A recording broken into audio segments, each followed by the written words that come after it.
עומר, אחי. איך הוא לבוש? אני לא מאמין.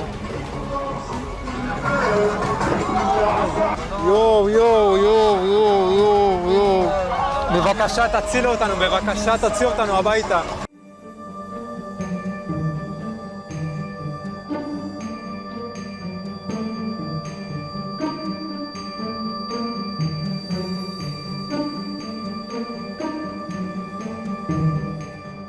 Brigade Al-Qassam menerbitkan video di balik layar pembebasan sandera Israel gelombang ke-7 yang berlangsung pada hari Sabtu 22 Februari 2025.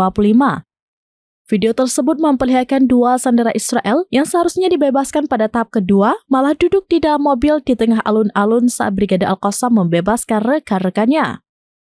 Kedua sandera, Itamar David dan Goy Gilboa Dalal, berada dalam keadaan syok dan mengirim surat kepada pemerintah dan Perdana Menteri Israel, Benjamin Netanyahu, untuk menuntut pembebasan mereka dengan segera. Kedua sandera tersebut mengungkapkan keterkejutan mereka atas kejadian saat rekan-rekan mereka diserahkan dan menuntut agar Netanyahu melanjutkan kesepakatan pertukaran sandera dengan cara apapun. Mereka juga meminta warga Israel untuk terus berdemonstrasi hingga sandera lainnya dibebaskan. Video tersebut memuat adegan dari proses serah terima yang berlangsung di hadapan rakyat dan meliputi adegan perayaan dan parade militer perlawanan. Selain itu, Brigade Al-Qassam juga mengibarkan bendera Palestina berukuran besar di tiang tinggi serta memutar lagu kebangsaan Palestina.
Download Tribun X sekarang, menghadirkan lokal menjadi Indonesia.